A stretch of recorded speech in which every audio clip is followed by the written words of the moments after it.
이런 제목으로 은혜 나기를 원합니다.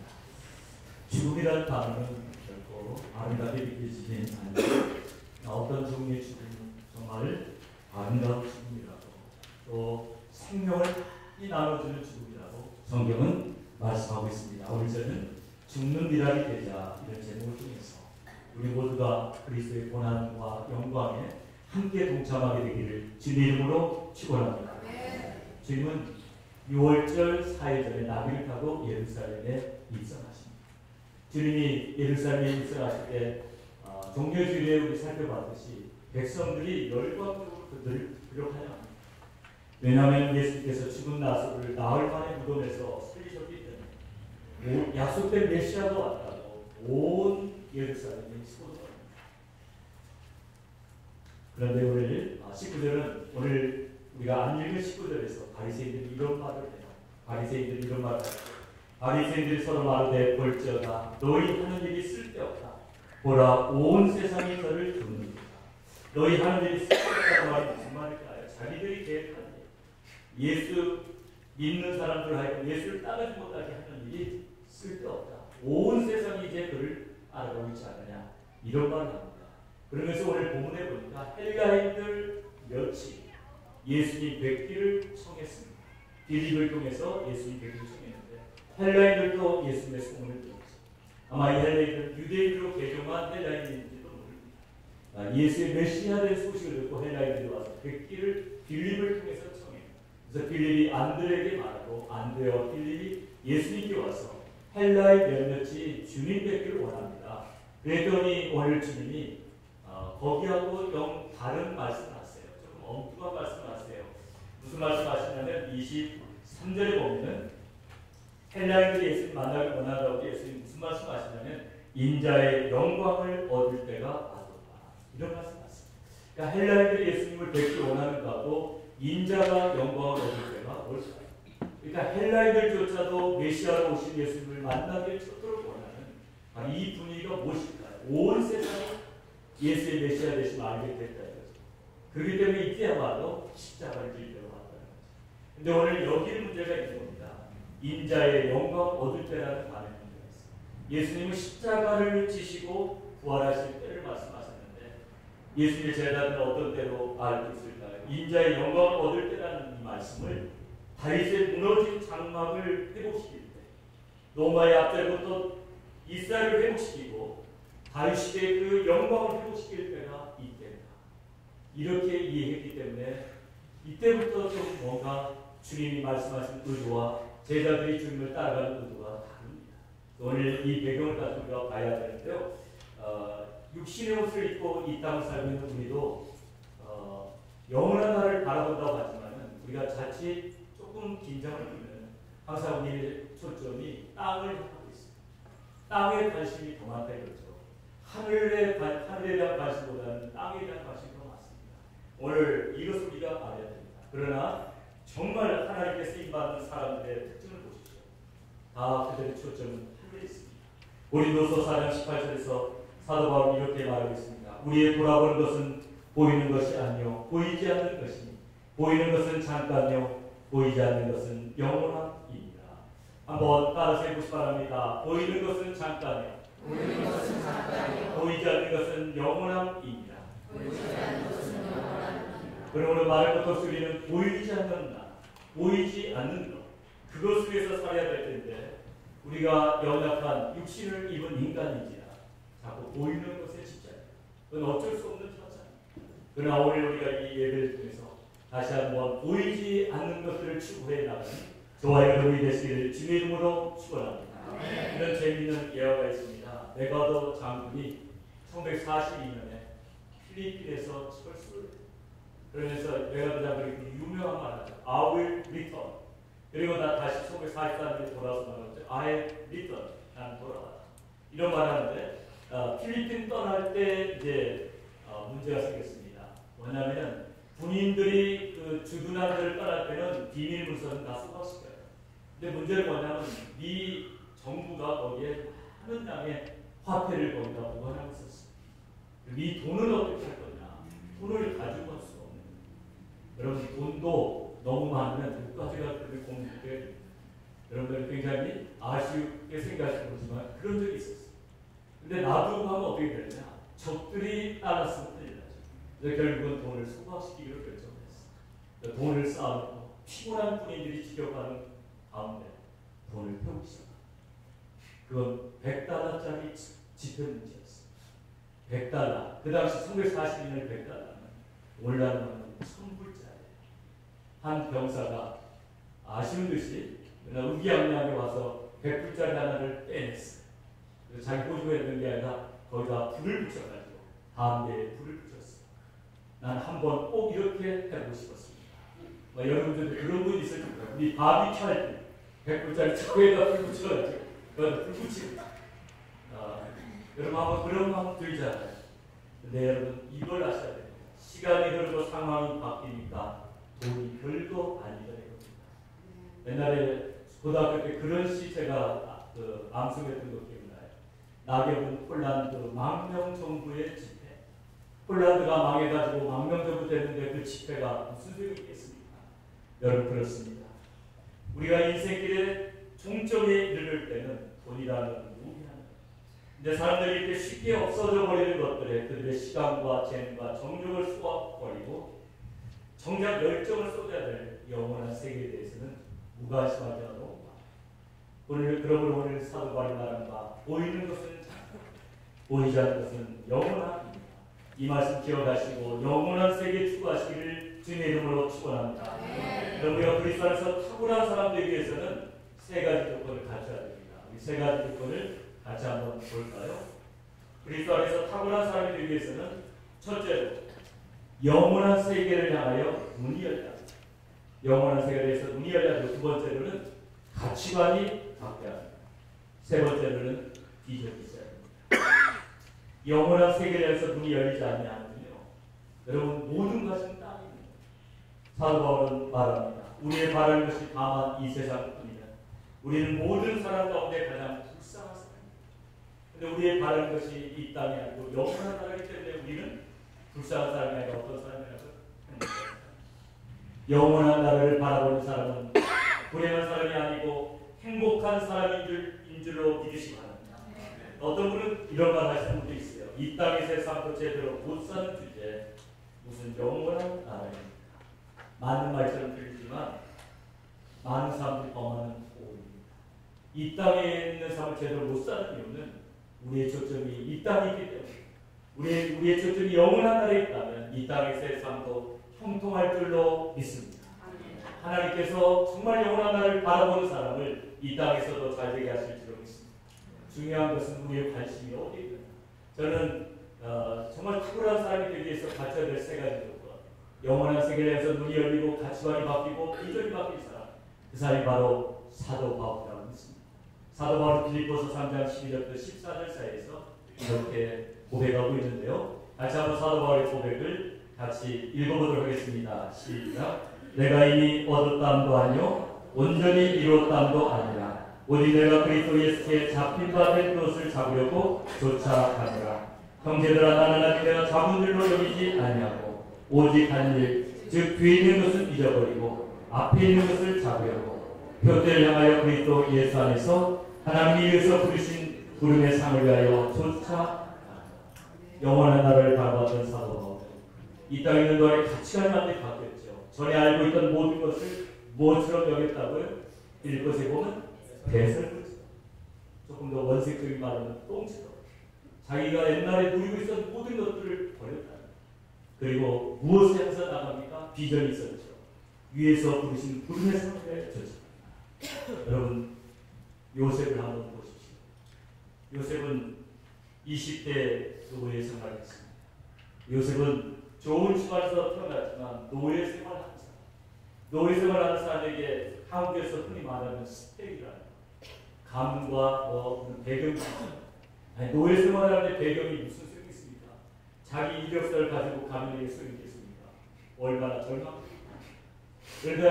그런데 요셉은 하나님이 주신 꿈이 있었어요. 자기를 향한 하나님의 계획을 붙잡고 있었어요. 그래서 요셉은 탁월한 사람이 된 줄로 믿으십니다. 오늘 여러분 어떤 스펙이 중요합니다. 그리스도 안에 있는 사람들은 그런 거 모르십니다. 우리는 하나님 주신 꿈을 붙잡으면 탁월하게 되는 줄로 믿으시기 바랍니다. 우리 교회에서 부흥하셨던 박철수 목사님이 어느 날 예레미야 29장 11절 있습니다. 예레미야 29장 11절 같이 읽어볼까요? 같이 화면을 보고 같이 읽습니다. 시작. 너희를 두고 계획하고 있는 일들은 오직 나만이 알고 있다. 내가 너희를 두고 계획하고 있는 일들은 재앙이 아니라 본능이다. 너희에게 미래의 소명을 주려는 것이다. 나 주의 말이다. 여기서 계획이라는 거 마샤바, 히브리어로 마샤바, 하나님의 청사입니다. 나를 향한 하나님의 청사입니다. 마샤바가 있다는, 하나님의 플랜이 있다는 그걸 붙잡는 순간에 이분이 마음 들고 있습니다. 그리고 이분이 지금 얼마나 성교를 잘하십니까? 굉장히 힘든 여건 속에서 나이가 많이 들어서 목회를 시작했지만, 그리고 한 번은 거의 쫓겨나다시피 사역했지만, 하나님의 계획을 붙잡고 있는 사람은 결코 실패하지 않는 줄로 믿으시기 바랍니다. LA에서 5손가락에 드는 큰 교회를 다ним하셨던 강준민 목사님이라고 있습니다. 강준민 목사님 굉장히 가난한 집에서 자랐어요. 어머니가 삭바느질 해가지고 한심히 생계를 유지했어요. 집에 책상이 없었어요. 책상이 없어서 공부를 잘 못해요. 딱 맞는 말은 아니에요. 책상 없어도 공부 잘할 수 있지만 어쨌든 뭐 공부에 취미가 없고 그래서 못하네요. 고등학교 2학년 때 하나님을 뜨겁게 받았어요. 그리고 하나님의 계획을 붙잡았어요. 그때부터 달라지기 시작했는데 바로 달라진 건 아니에요. 여전히 공부 잘하고 그래가지고 45명 모집하는데 40명만 응시한 대학에 무사히 합격했어요. 당연히 합격했어요. 그 학교는 서울에 있는 학교가 아니라 인천에 있는 학교였어요. 근데 목사님이 거기 이제 입학했더니 서울로 이사 왔어요. 그래서 서울에 있는 대학, 서울대학은 아니고 서울에 있는 대학 다니게 됐어요. 얼마나 감사합니다. 근데 어쨌든 좋은 대학 아니기 때문에 뭐 데이트 누가 소개해 주면은 이게 까고 그랬어요. 학교 이름 보고 인물 보고. 그런데 그때부터 탁월해지기 시작했어요. 어떻게 카이스트 다니는 여학생을 소개받았는데 군대 가기 전날 한 번도 손잡아 본 적도 없는데 결혼하자고 했어요. 카이스트에 다니는 박사예요. 결혼하자고 그랬는데요. 그냥 우리 사귀자하고 깨어졌어요. 얼마나 곤란하겠어요. 서로 학력 차이도 많이 나는데 계급 차이가. 스펙이 이게 문제아니에요. 이건 어떻게 됐을까요? 결혼했어요. 결혼했어요. 카이스트 박사하고 별로 뛰어나기보다 이 남학생하고 결혼했어요. 그래서 미국에 유학을 오는데 토플이 안 나와요. 본인은 토플을 좋아하지만 토플은 또 목사님 좋아하지 않았던 것 같아요. 그래가지고 졸라가지고 컨디셔널 I20를 받아요. 저도 어느 대학에 컨디셔널 I20을 받은 적이 있어요. 토플이 더 나와가지고. 근데 이분도 그랬던 것 같아요. 그때부터 달라졌어요. 와이프는 토플 600점 맞는 사람, 남편은 토플 500점 맞는 사람. 누가 탁월합니까? 세상적으로 당연히 600점이 탁월. 그러나 지금 상황이 완전히 바뀐 줄로 믿으시기 바랍니다. 꿈이 없이 탁월하다. 그 와이프가 꿈이 없이 탁월했다는 게 아니라 다른 사람 말이에요. 꿈이 없이 탁월한 사람은 결국 탁월해지지 못해요. 그러니까 세상적으로 굉장히 탁월한 것 같은데 꿈이 없는 사람은 노년에 보면은 별 볼 일 없는 사람이잖아. 그러나 별 볼 일 없는 사람도 꿈이 있으면 탁월해지는 줄로 믿으시기 바랍니다. 저는 저와 여러분 우리 청년들이 그렇다고 해가지고 그냥 여러분 전부 그냥 낮은 대학만 다닐 거 없어요. 힘나는 대로 아이비리그로 가시고 그렇게 하시기를 주님의 이름으로 축원합니다. 제가 말씀드린 자는 그걸 아셔야 됩니다. 꿈이 있는 자가 결국 하나님의 계획을 이루고 탁월해지는 줄로 믿습니다. 요셉이 노예 생활 가운데서도 낙심하거나 좌절하지 않았던 것은 꿈이 있었기 때문에 하나님의 계획을 굳게 붙잡고 있었기 때문에 그는 꿈이 있었기 때문에 다른 사람과 달랐습니다. 노예이기 때문에 억지로 일하는 것이 아니라 자원하는 마음으로 기쁜 마음으로 주인을 섬겼던 요셉이 탁월해진 줄로 믿으시다. 요셉은 꿈이 있었기 때문에 주어진 시간들을 헛되이 보낼 수가 없었습니다. 저는 저와 여러분이 여호와 그리스도 안에서 꿈이 있기 때문에 세상을 변화시키고 하나님을 감동시키는 사람이 되기를 주님의 이름으로 축원합니다. 당신은 이 세상에 필요한 사람, 당신 때문에 어두운 세상이 사랑으로 변화되지, 사랑으로 밝아지지, 이런 사람 되시기를 다시 한번 주님의 이름으로 축원합니다. 예수님께서는 제자들이 지금 이해를 못해요. 영광을 얻을 때 이해를 못해요. 그래서 24절을 통해서 명확히 연구하는 것이 무엇인가, 예수님이 지금까지 수고했던 것이 무엇인가를 24절을 통해서 간략하게 말씀하십니다. 우리 같이 24절을 다시 한번 큰 목소리로 같이 읽습니다. 시작. 내가 진실로 진실로 너희에게 이르노니 하나님의 믿음이 땅에 떨어져 죽지 아니하면 하나의 그대로 있고 죽으면 많은 열매를 냅니다.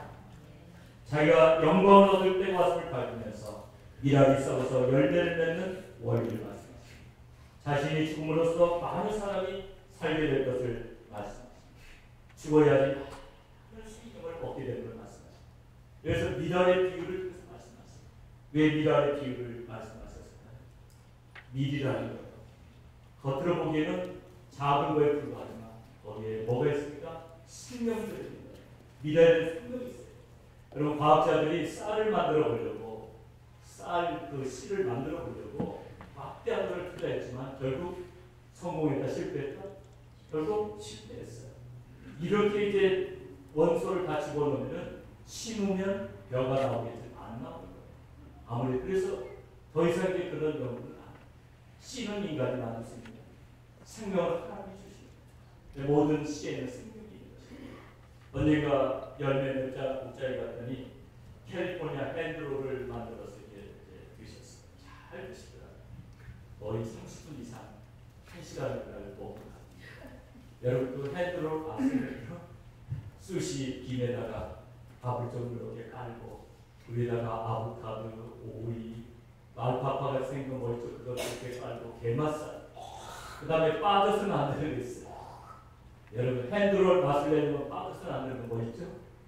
무슨 알 같은 거. 근데 보니까 은어 알을 넣었어요. 은어 알이 얼마나 잘해요. 근데 이 알 하나하나는 부화되고 어떻게 될까? 물고기 되는 거예요. 그래서 사마하고 저희가 먹으면서 했어요. 우리가 한 번에 지금 수십 마리씩 잡아먹는 거예요. 야, 오늘 열매 목장 식구들이 수십만 마리의 물고기를 다 먹어버릴 거예요. 그러면서 서로 웃은 적이 있습니다. 사랑하는 여러분, 그 작아 보이는 은어 안에도 생명이 있습니다. 미랄 안에는 30에서 50개의 생명이 탄생될 수 있는 생명력이 있습니다. 그래서 미랄을 이야기하는 것입니다. 그러나 우리 크리스찬들이 가지고 있는 생명력은 미랄의 생명력보다 더 큰 줄로 믿으십니다. 여러분 꼭 기억해야 될 것은요, 여러분의 생명은 여러분 자신의 생명 하나로 끝나는 게 아니에요.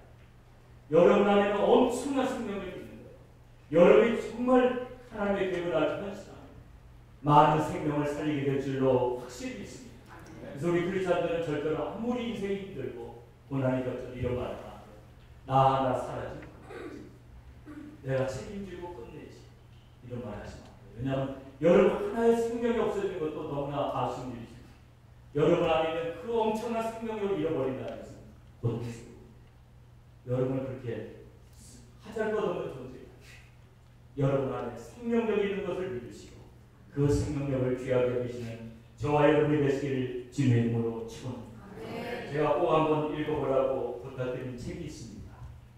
산다는 것이 황홀하고 바하라 요네코 여사의 책입니다. 바하라 요네코 여사. 바하라 요네코 여사는 일본을 움직이는 10손가락 안에 들어가는, 일본에 큰 영향을 미치는 10손가락 안에 있는 여사입니다. 근데 바하라 요네코 여사는 두 다리가 없습니다. 왼팔도 없습니다. 오른팔에 손가락도 5개 다 있지 않아요. 3개밖에 없습니다. 18살 때 어머니를 여인 슬픔 때문에 기차에 뛰어들었다가 나중에 깨어보니까 두 다리 절단되고 왼팔 절단됐어요. 그래서 이렇게 살면 뭐하냐? 수면대에 모아서 죽으려고 합니다. 그런데 어떤 청년이 열정을 가지고 전도를 했어요. 처음에는 너무나 귀찮아했어요. 그러나 청년의 열정에 마음을 열어서 청년이 전해주는 복음을 듣고 예수를 감격적으로 영접합니다. 예수를 영접하고 청년을 통해서 성경 복음을 합니다. 고린도서 5장 17절의 말씀도 유해드립니다. 어느 날 아침에 눈을 떴는데 너무너무 기분이 좋습니다. 영혼 속에 말할 수 없는 기쁨이 넘쳐옵니다. 두 다리가 없고 팔 하나 없는데도 왠지 모를 기쁨이 넘쳐옵니다. 창문 커튼 사이로 햇살이 비춰오면서 자기의 3개밖에 안 남은 손가락을 비출 때 이 3개의 손가락이 경이적으로 느껴졌어요. 이야, 아직도 나에게는 3개의 손가락이 있구나. 이 손가락을 가지고 내가 이제는 위대한 일을 할 수 있다. 아멘 말하시는데 여러분도 그렇게 될 줄로 믿습니다. 여러분 보세요. 손가락 3개만 있는지 얼마나 여러분 아름다우세요. 얼마나 여러분은 건강하십니까. 그게 위대한 삶의 시작이었어요. 3개의 손가락이 경이로 비춰집니다. 고린도서 5장 10절의 말씀이 나왔습니다. 그런 즉 누구든지 그리스도 안에 있으면 새로운 피조물이다. 이전 것은 지나갔으니 보라 새 것이 되었다. 오늘 이 말씀이 여러분의 영혼을 깨우시기를 주의 이름으로 축원합니다. 누구든지 그리스도 안에 있으면 새로운 피조물입니다. 여러분의 생명력이 있습니다. 여러분 안에 있는 생명력이 여러분을 살리는 것만 살리는 것이 아니다. 많은 생명을 살릴 줄로 믿습니다. 얼마 전 가이드 포스트에서 콩고에 들어서 사역을 하셨던 스웨덴 선교사님의 이야기를 읽었습니다. 네, 며칠 전에 시드 선교사님이 콩고에 가서 그 이야기를 더 자세히 수집해가지고 올려놨더라고요. 그 내용은 이렇습니다.